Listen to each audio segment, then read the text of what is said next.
दुनिया के सबसे बड़े जीनियस ने जिस मशीन को बनाया उसे अपनी बेटी का नाम दिया, पर उस बेटी को सालों तक पहचानने से इनकार कर दिया। स्टीव जॉब्स का नाम सुनते ही दिमाग में एप्पल, आईफोन और विजनरी जैसे बातें आती है। हमें स्टीव जॉब्स के एप्पल की स्टोरी तो पता है, पर उनकी बेटी लीजा ब्रेनन जॉब्स के साथ जो हुआ वो सुनकर आप शॉक हो जाएंगे।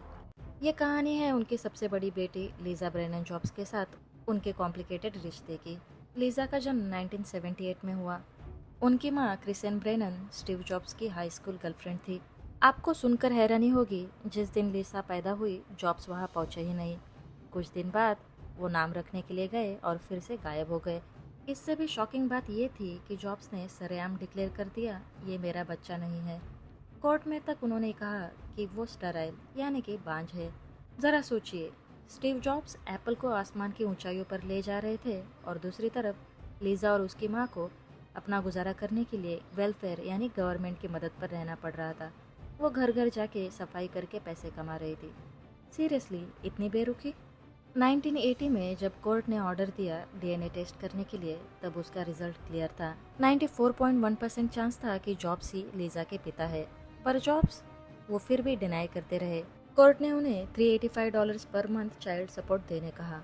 और मजे की बात देखो, जैसे ही कोर्ट का ऑर्डर आया उसके कुछ दिन बाद एप्पल का आईपीओ आया और जॉब्स की नेटवर्थ $256 मिलियन हो गई, यानी अरबों रुपए। इतने पैसे होने के बावजूद उन्होंने चाइल्ड सपोर्ट थोड़ा सा बढ़ाकर $500 पर महीना कर दिया। उनकी बेटी और वाइफ वेलफेयर पे थी। ये हिपोक्रेसी नहीं तो और क्या है। जॉब्स ने एप्पल में एक नया कंप्यूटर बनाया और उसको कोड नेम दिया लीसा। उन्होंने इस मशीन पर $50 मिलियन खर्च किए। अपनी बेटी के नाम पर 400 करोड़ की मशीन बना दी, पर दुनिया से झूठ बोलते रहे कि लीसा का मतलब लोकल इंटीग्रेटेड सिस्टम आर्किटेक्चर है। 1983 में जब टाइम मैगजीन ने लीजा के बारे में पूछा तो उन्होंने एक बड़ा ही क्रूल आंसर दिया। 28% of the mail population of United states could be her father. एक छोटी बच्ची जिसे अपने पिता से प्यार और पहचान चाहिए थी, और उसका अरबपति पिता जो सरेआम डिनाई करता रहा। ये बिल्कुल क्रूरता थी जिसे उनकी करिश्माई छवि के पीछे छिपा दिया गया। लीजा को हार्वर्ड में एडमिशन मिला, लेकिन जॉब्स ने उनकी ट्यूशन फीस देने से भी इनकार कर दिया। ये दिखाता है कि पैसे वाले होने से कोई अच्छा बाप नहीं बन जाता। एक बार लीजा ने जॉब्स की पॉश कार में बैठकर उसे पूछ लिया, जब आप ये कार बेचेंगे तो क्या आप मुझे ये कार दे देंगे? जवाब में जॉब्स ने गुस्से से कहा, तुम्हें कुछ नहीं मिलेगा, तुम्हें कुछ भी नहीं मिलेगा। क्या तुम समझी? न यह कार, न मेरा पैसा, तुम्हें कुछ भी नहीं मिलेगा। लीजा की बुक बताती है कि उन्हें जॉब्स ने कभी प्यार नहीं बल्कि रिजेक्शन ही दिया है। जब लीजा 9 साल की थी तब उन्होंने खुद ही अपने नाम के पीछे जॉब्स लगाया, क्योंकि उन्हें अपने पिता से जुड़ाव चाहिए था।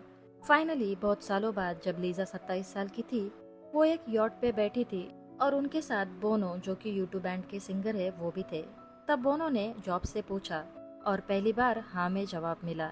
लीजा कंप्यूटर का नाम उन्होंने अपनी बेटी लीजा के नाम पर ही रखा था। अपने आखिरी दिनों में जॉब्स ने माफी मांगी थी। लीजा उनके पास आई और रिश्ता थोड़ा बेहतर हुआ। लेकिन लीजा का दर्द ये है कि उन्हें जॉब्स के साथ थोड़ा और टाइम चाहिए था। वो हमेशा उस बॉन्ड के लिए तड़पती रही जो उन्हें बचपन में नहीं मिला। लीजा का पॉइंट ऑफ व्यू यही कहता है कि ये सब होने के बाद भी उनकी एक ख्वाहिश अधूरी रह गई। लीजा कहती है, मुझे पता है डैड बहुत कॉम्प्लिकेटेड थे और उन्होंने मुझे बहुत हर्ट किया, पर जब वो चले गए तो मुझे यही फील हुआ, काश हमें थोड़ा और वक्त मिला होता। काश मैं उनसे एक और बार बात कर पाती। मुझे आईफोन नहीं चाहिए था, मुझे बस मेरे डैड चाहिए थे। ये कहानी बताती है कि दुनिया को बदलने वाला टैलेंट भी अगर इमोशंस और इंसानियत से खाली हो तो वो अपने सबसे करीबी रिश्तों को भी बर्बाद कर सकता है। जॉब्स एक जीनियस थे, पर लीजा के लिए वो हमेशा एक अधूरा रिश्ता रहे हैं। स्टीव जॉब्स ने भले ही दुनिया को बदला, पर उनकी पर्सनल लाइफ हमें यही सिखाती है कि इंसानियत और एम्पैथी के बिना प्रतिभा भी फीकी पड़ जाती है। अगर आपको ये वीडियो पसंद आया हो तो प्लीज़ लाइक, शेयर और कमेंट कर लेना और सब्सक्राइब भी करना, ताकि आपको और ऐसी वीडियोस देखने मिलते रहे। Thank you for watching and bye for now.